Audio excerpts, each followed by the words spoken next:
Welcome to the Doing Hard Things podcast. We've all heard that we can do hard things, but what about when it coincides with a cooperative and philanthropic spirit? That's where we find purpose-driven business at the crossroads of hard things and heart things. I'm your host, Amanda Mazzo. I'm an artist and business owner and have been my own boss for more than 15 years.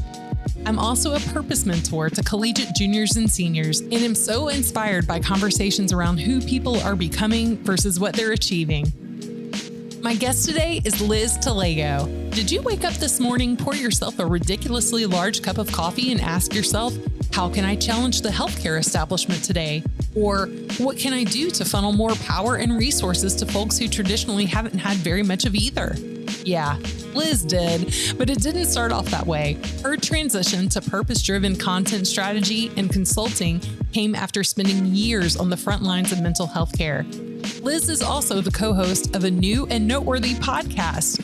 Scope Creep is a show for anyone who is interested in building a values-first brand that leaves you healthy and wealthy. We're so glad you're here. Now let's get to the heart of it.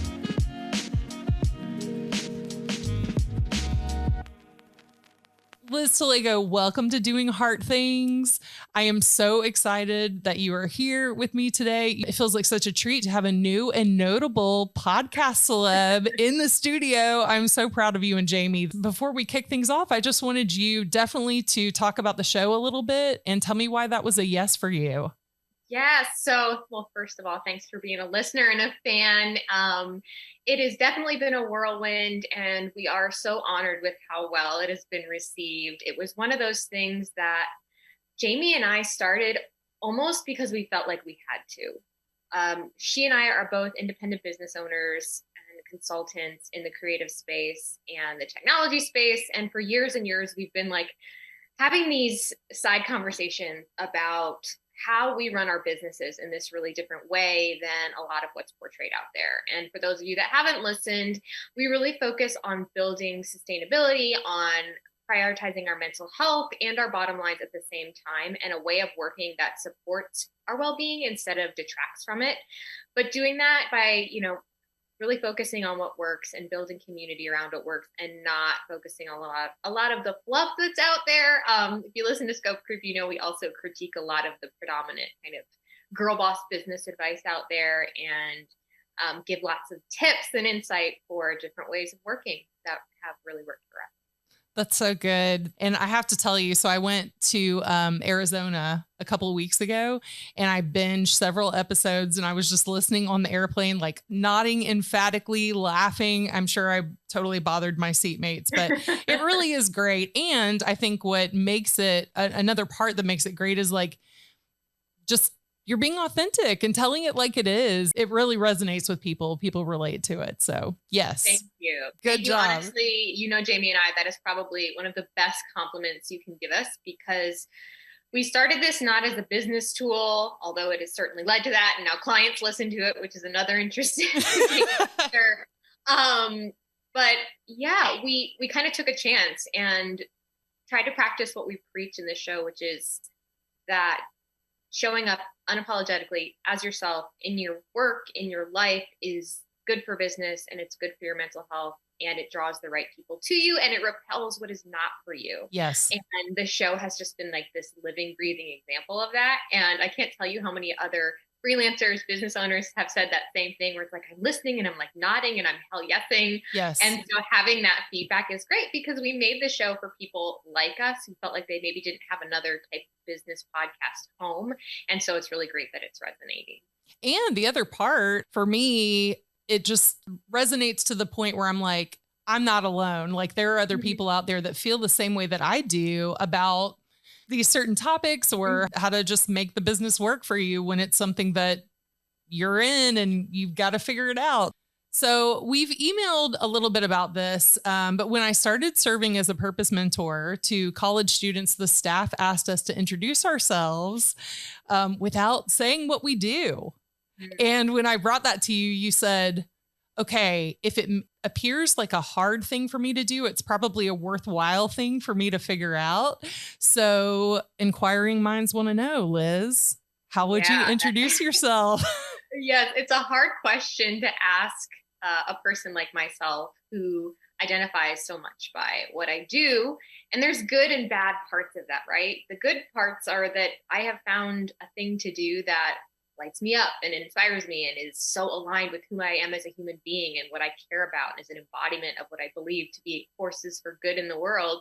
But at the same time, like Jamie and I joke that left to our own devices, we're going to monetize every hobby we have, because we are always thinking about building and doing and like, what is the next thing that we can create? A lot of extra energy, I guess. But I guess I'll say that I had a professor in my undergrad say something to me once that's always really resonated, and that he said that he really enjoyed having me as the class philosopher. Oh, wow. And I was like, oh yes, please tell me more. And it was in a museum studies class, by the way, which is again another story. But we were learning about history and art and how to tell stories with objects. And it became really apparent to me that in the pursuit of that knowledge, there were stories you could tell, but you were also telling stories by what you weren't saying. Mm. And I have always been a person that's really invested in putting a light on those things that we're not saying, because I think that is where the richness of the story truly lies, and that it's dishonest to do otherwise. Mm-hmm. And so I'm a person that moves through the world, maybe as a philosopher, I'll take it, right? But that is just very curious. I'm also an Enneagram type 8, if you know anything about that. And so I'm a huge champion of the underdog. Justice is very important to me. And I like to try to do my best to give kind of the proverbial microphone to people whose voice hasn't really been amplified very much. Mm. And I consider myself a bit among, that group, but know that it extends far beyond me to people who are like me and very different. Yeah, I like that. Staying curious, I think, is so important, especially in the work that we do. I know that you work in content. And for me, as a digital storyteller with our clients, I think that's where it starts, right? Like being curious, asking the questions. So because we read your bio at the beginning of the podcast, we know that your roots are in mental health care. Walk me through that journey a little bit into content strategy and consulting. What drove you to work for yourself? What did that look like for you? Yeah. So my master's is in mental health and education. I was a school counselor for a long time, and I was employed in various districts throughout Montana. We talked a little bit about Montana before we pressed record, but I lived there for almost 10 years. And there are a lot of wonderful, wonderful things about that place. But one of the not so great things about that place is just access to mental health care is terrible. More terrible than the average that is terrible throughout our country. It's a big state. There's a lot of room to roam, but there's not a lot of support. And so for those of us that were working in that space, very high caseloads, one-way ticket to burnout without a lot of support. And so I decided for my own mental health and well-being that I needed to make a pivot.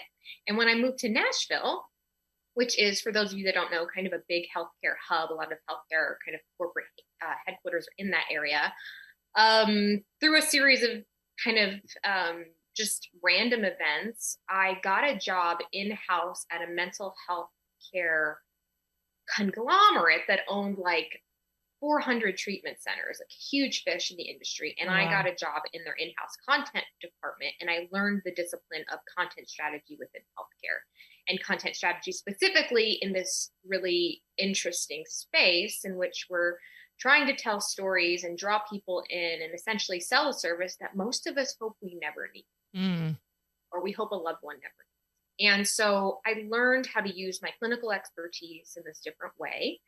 But spoiler alert, corporate Liz is very square peg, round hole, not a fit. And while I learned a lot of valuable lessons about how to do that different type of work, the setting was not a fit for me. Ethically, I saw how the sausage was made, and I wanted to do this type of work, but I wanted to do it on my own terms. And I also found out about a really large wage disparity between myself and a male colleague, shocker. And it was just all these things, all these messages coming at me at once, that it was like, this is not for me. And although I was terrified and I had never run my own business before, they don't teach you that in grad school when you're studying mental health. I decided to go out on my own, and I set some lines in the sand for myself about types of work I would and would not do, ways of working that I would and would not engage in, types of clients I would or would not collaborate with. And I'm really proud of the fact that I've stuck to those over many years and now have, my own consultancy, my own independent business that is doing really well. Yeah, that's so awesome. And boundaries are so important. The longer that I'm in business for myself, the more that I realize that. And we've had other conversations with people. I think I'm not sure that Michigan is like this so much, but in the South, it's, oh, sure, I can do that for you. Oh, it's an emergency. Sure, I'll sacrifice this, just being that kind and warm and hospitable type of person instead of saying like, you know what? No, that's a Saturday. There's a line there and I'm not going to cross that. So tell me what a typical work day looks like for you.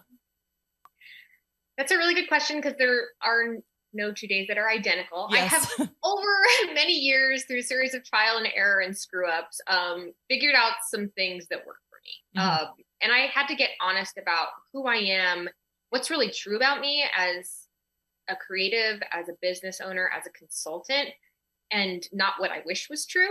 Like I wish I had these like really predictable bursts of productivity and was like super great at just like taking notes and being super organized. And that's not who I am.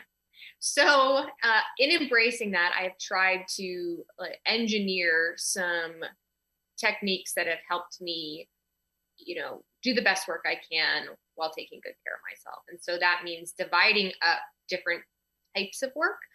So a large part of my day is often spent writing or doing research. And on those days, I'm not taking a lot of client calls. Those are happening on other days where I kind of get my people fix, and then I can go into like my writer hole for the next day Yeah. and be more productive.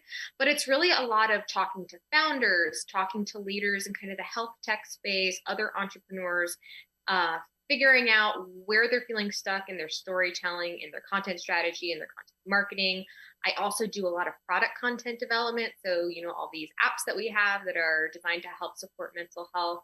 I do a lot of work of curriculum design on those, behavior change paradigms, things like that, and bring that human element and that clinical validity element to it as well. Mm-hmm.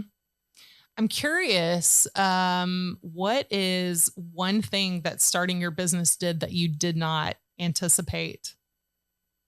For myself or for my clients? Oh, maybe both. Start with yourself. It took a minute, but there's been an evolution of identity that's happened for me. Mm. We say all the time on Scope Creep that isolation for solopreneurs is the enemy. And it's really easy, especially when you work for yourself, you work from home. It's super easy to just kind of get in your own little bubble.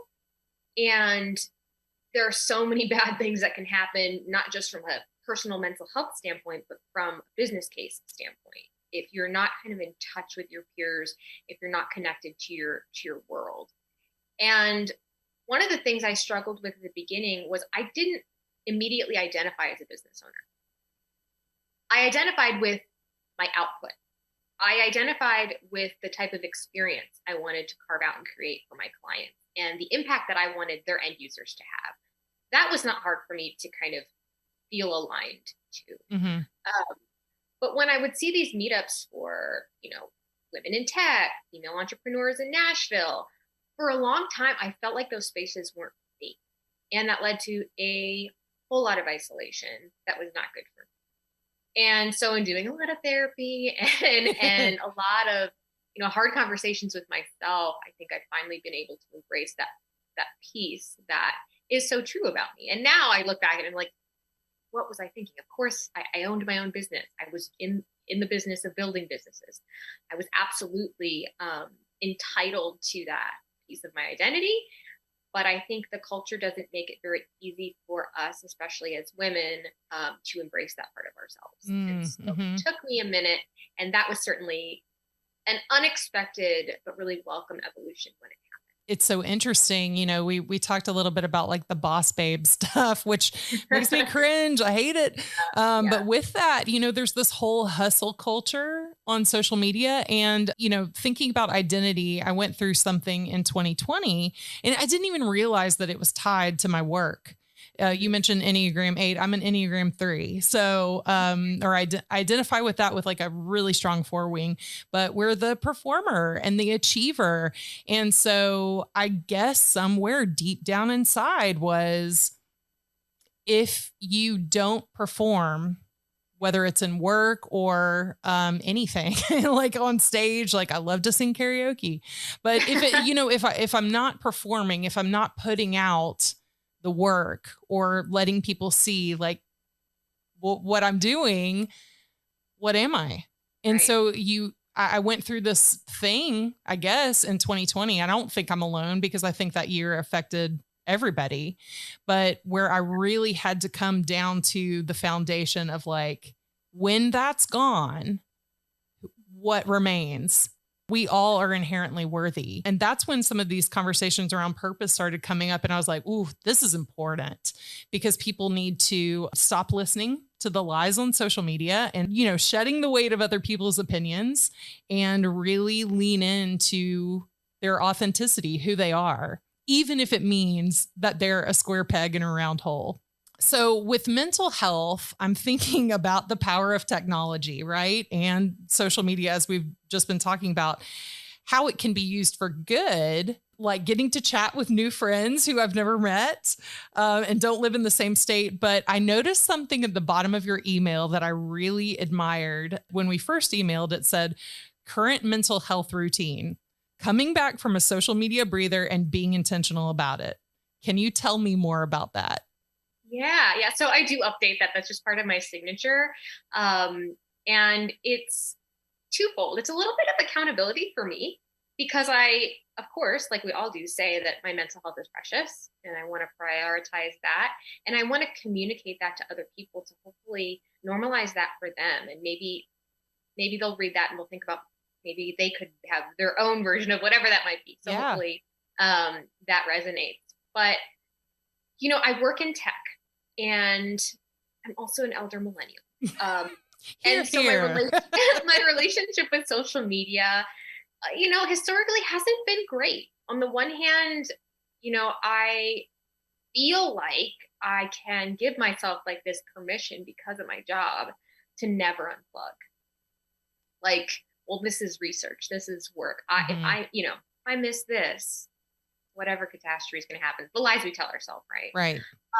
And so when I moved to Michigan, I had kind of started over in a lot of ways, and I didn't feel like I wanted any of that out there in the world. I wanted my time to make some adjustments in my life, my new home, with my fiance, with some family changes that had happened. I wanted that time to myself. And so I didn't like make some big decision, it kind of just happened. And then when I realized how much better I felt stepping away from social for a little while, and that the sky did not fall, I realized how much I needed it. So I'm trying to have more balance with it these days, but the break was definitely good. Yeah, I think that's so good. Again, the whole boundary thing, but not only boundaries, like you said, encouraging other people to implement something that feels right for them too, and letting them know that's okay. That's kind of vulnerability in a way. Like one of the things that I'm learning about vulnerability is it's contagious. So if you're vulnerable, it invites other people to be vulnerable as well. It also is like a subtle, just so you know, client, I am a person that prioritizes my mental health. I'm not a magician and I'm not a worker bee. No, as someone who has worked in a field with actual emergencies, like real life or death emergencies, I can tell you we're not going to have a content version of that. So like there is no, I guess I should never say never. There is like crisis comms that are very timely, but for the most part, it's letting my clients know like, hey, I'm a person with boundaries. Yes. Hey, I'm a person that prioritizes mental health. I hope you are one of those folks too. Yes. And that goes back to what you were saying. Like, if you are, cool. We're here. We're like, you're my people. Yeah. I think that's so important. So we're talking about intentionality in social media breaks, purpose-driven content strategy, and the yeses that we align ourselves to. What does purpose mean to you? And how do you feel like how are you pursuing living that out? One of the things that I tell potential clients, potential collaborators is that I'm not afraid to be really clear about the fact that I believe our mental healthcare and kind of healthcare system overall is broken. And I am not interested in participating in an exercise of simply digitizing the status quo, making an app for an already non-solution. We can do that. Venture capital will probably throw a lot of money at it if we are slick enough. But I'm not interested in doing those things. I'm interested in stepping outside of that and working on things in different ways. And I know that might sound a little aggressive. And I do think that there are small ways to do that. They don't have to feel so global. But my work is largely about finding ways to solve our access to mental health problem, provider shortage problem, stigma problem, lack of understanding about the supports that are even out there in ways that haven't been done before, by leading those conversations and pulling the hood back on some of the things that might be confusing or off-putting, or frankly, just kind of hidden in the shadows that might be really helpful to people who wouldn't otherwise have an opportunity to engage with those supports. My next question was going to be about values, but I'm hearing you even from the beginning when you were talking about like why you did this in the first place, like why you went out on your own, and really hearing how you weave these in and out. What are some tangible ways that you're translating those to your client? I mean, other than just having the conversation of saying like, I'm not interested in doing that. How do we communicate that to people, even if they come to us and we see all these other things aligning, but they're still looking around and seeing, well, that's what everybody else is doing. Like, I think there's some training that has to happen a little bit with our clients, but I'm curious how you approach that with them. Yeah. So one, really simply, like I have my values, it's kind of a manifesto on my website. If you take one look at my social, if you take a look at my LinkedIn, you listen to Scope Creep, you're gonna get to know me pretty quick. And if any of that is off-putting to you, like for example, saying that, there's a disparity in access to healthcare that is largely the result of unearned privilege, that there's a major issue with health equity in our country. If that's something that is uncomfortable for you, we're not value aligned, and that's okay. But I don't hide those perspectives. Those are really readily accessible if someone's curious about me or looking at the kind of work that I do. I also have to have hard conversations with brilliant people in which I have to remind them that they're not a unicorn. And that's hard. Say that again. They're not a unicorn. Oh, they're not a unicorn. Yes. So there was a time where mental health tech was brand new and it was this shiny object and it was the darling and it was well funded. And then the pandemic happened and venture capital got a whiff of this shiny new toy, dumped a bunch of money into it, and it's been the Wild West ever since. So what that means is I have to say things to clients like, creating a mental health platform that makes it easier for folks to access mental health care is important. But you are competing with a relatively undifferentiated service at this point. And that's okay. I always say, if you are truly doing something unique, call me because I want to work with you. It'll be the easiest messaging strategy I've ever done in my life. Like, definitely want to do that work. But since you are offering something that's relatively undifferentiated, your story and the way that you invite people into your community, you are the conduit for your values. That's your differentiator. That's how you have to set yourself apart. And that can sound really scary because for so long, especially in healthcare, the bar for marketing and messaging was really low. You're sick, we'll make you feel better. The end, goodbye.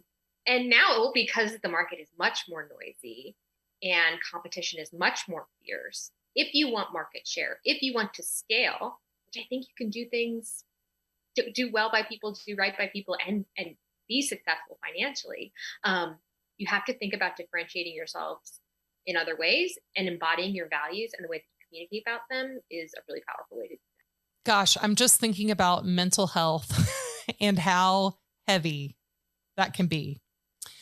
Thinking about some of these emergencies that you have alluded to without even saying, but I can only imagine. And any kind of healthcare work, I think, can be heavy. Mm-hmm. So tell me, what fills you up outside of that? Like, how do you keep going in this industry?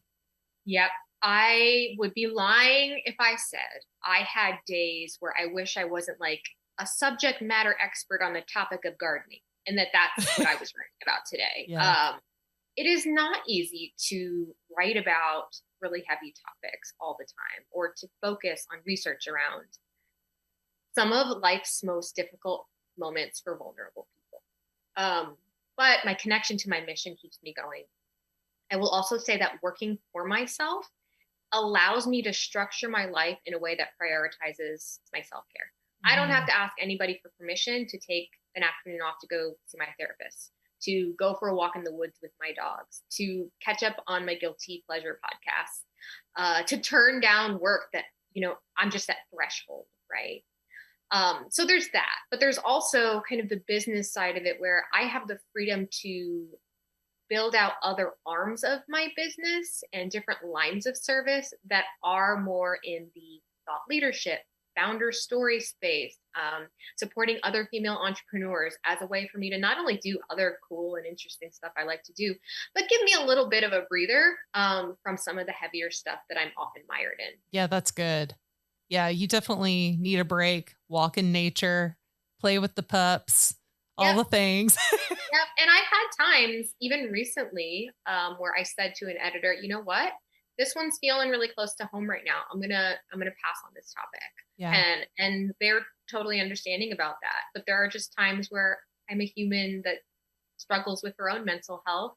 And, I have the privilege to be able to say no to work sometimes. And I understand that as a privilege. But I think that's often really hard to do, especially when the bills are coming in. I started out as a freelancer, and that was over 15 years ago. And then we've been in our business for 10 years, but we don't have the perks like you would in a real job, right? Like benefits, healthcare. I mean, we pay for our own healthcare, things like that. One of the biggest benefits that I can think of is the flexibility. And like you said, I do recognize our privilege to be able to work with who we want to and work on the projects that we want to, but just having that flexibility to stand up and get away from the computer and go for a walk, Yeah, to be humans and to build work around your life instead of the other way around. 100%. It sounds revolutionary, and I firmly believe that it shouldn't be. But that's part of my mission. Is, to have these conversations that are living, breathing examples of other ways of working that allow you to prioritize yourself. I'm here for that. Me too. Okay, Liz. We have now come to the time in the podcast. It's our segment, Pick a Card, Any Card. I am here for the games, and this is just a simple one, but we have these cards with different questions on them. I'll read you the shapes so you can just pick one, but we have the red check, the green clover, the yellow star, the pink heart, blue diamonds, purple triangle. Let's call it a pyramid. I like alliteration. Purple pyramid and orange arrows. I'll do the red one. The question is, this is funny. I've just answered it in my own head. Okay. It's a 2-part. You can pick which one you want. I'm sure you have answers for both. What is the best book you've read or podcast you've listened to? See, in my head, I was like, oh, Scope Creep. I like Scope Creep. Oh, I'm not going to say my podcast. No, for me, that's my answer. Oh, that's hard. My favorite book is Just Kids by Patti Smith. Why? Godmother of Grunge. It is a haunting and poetic, heartbreaking love story among two artists. It's about her relationship with Robert Mapplethorpe. And I don't know if you know anything about his history or his art, but I love her as a musician. I love her as a poet. And there's something about the love lost and the heartbreak in the story. And it's also kind of a love story to New York, which is a place Mm. that I spent a lot of time growing up and loved. And I just continue to return to it every couple seasons. I really love it. I love that. I love hearing everybody's just what they're reading, what they're listening to. I just have a constant kind of reel in the back of my head or, on Yeah. my Kindle. So, Well, you have to tell me your answers now so oh that I no. can Well, my listen too. podcast, of course, I'm binging Scope Creep. So that is a good one. Oh my gosh, books. Ugh. Gosh, right now I'm reading something on the Enneagram. I will tell you the book that just popped into my head because it changed my life. Yeah. It's The Gifts of Imperfection by Brene Brown. That was the catalyst of me kind of digging into some of this work in vulnerability and addressing the perfectionist in me and realizing that actually mistakes are how we learn. Yeah. So what's wrong with a mistake? You don't have to be Should perfect. be required reading Everybody, for yes. everyone. Everybody, Yep. yes. Yep. Read Agreed on that that one. book. Yes. Okay, so coming back to this, what is the best piece? Actually, I'm gonna flip this, and maybe that'll be a two-part too, because I heard this as a question you and Jamie were talking about, and if I haven't mentioned it before, Jamie's going to be a guest on Doing Hard Things too. So I'm very excited to get to Very talk with both exciting. of you. But I heard you talk about it. Typically, when you hear people say like, "Oh, well, what's the best piece of advice you've been given?" But you asked, "What's the worst piece of advice you've been given?" So I want to hear Yeah. both. And then I also am curious, like, what advice you would have for someone starting out in your industry. Yeah. So Jamie and I, episode 7 is all about bad business advice and girl boss red flags. And we recorded it because, frankly, we got really sick and tired of seeing people who are not delivering a lot of insight and value, essentially selling the snake oil version of business advice to vulnerable people. And I've had experience of that myself. Something sounds super shiny and great. Someone's going to 10x your email list. Or I saw one the other day that was like 60 days to 600K. Like, Come on. what? Yeah. And so I think some of the scariest advice out there is also the advice that kind of taps into our humanity and some of our most basic needs. So if anybody is ever selling you on like the one true way that they have this one formula that's going to result in this very specific result, and they're not calling in diverse perspectives, they're not showing you like what maybe other experts think, but just kind of positioning themselves as the guru that you can't be successful without, that they have some secret sauce, golden ticket that is often very expensive. I would be very wary of that because in those tough moments, boy, does that sound great. In those times where, leads are drying up and you're having a hard time getting clients, or maybe you got laid off and you're worried how you're going to pay your mortgage. What do we want more than anything else is for somebody to show us the way. Mm-hmm. And that's not to say that there's not really valuable advice out there and you shouldn't educate yourself and take advantage of whatever expertise you can gain access to. But I say this as someone who records a podcast on entrepreneurship. Don't just listen to me. Don't just listen to me and Jamie. Like, go out there, go listen to other perspectives, and just be wary of anybody that has like that guru messiah complex vibe. Very good tips. What about the best advice? What's the best advice you've been given? It took me a long time to accept it, but it sounds corny, but it's true. There's only one of you.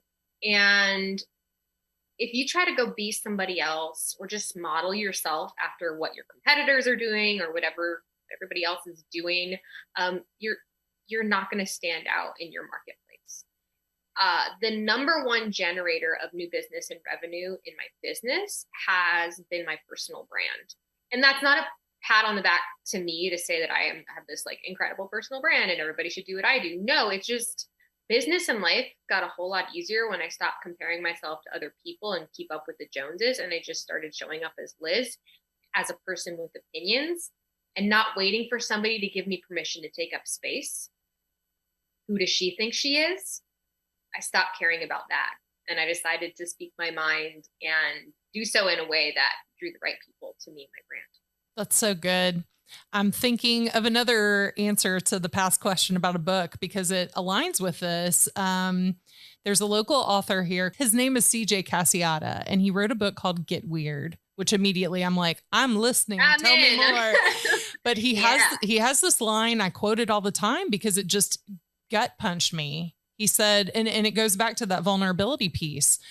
But the minute you use your crooked nose or your offbeat perspective is the minute you're going to find a whole bunch of other people who now feel permission to be themselves too. So that's exactly when I read that, I was like, yes, I don't know why I have let these voices of people that I don't even know on the internet telling me something that isn't me, telling me I should be somebody who I'm not. What is the worst piece of advice somebody has given you? Oh, I mean, I have a light one. Like I was on a webinar, like a live training the other day, and this person is very well known in the email marketing world. Okay. They're very well respected, especially in, supporting coaches, solopreneurs, service-based business providers. And they told the audience in the days leading up to a launch to email your list 10 times a day. And what? And they said that your audience would like that. That feels like a very quick way to an unsubscribe for me. Right. But the reason that I love to talk about this example, I'm not trying to throw shade on this person, but they're in a position of authority with an audience of very green and new freelancers and solopreneurs. And they've got this power. There's this power differential, right? And they're telling these folks something that I guarantee you, if these folks heard that and listened with their guts, they'd be like, huh?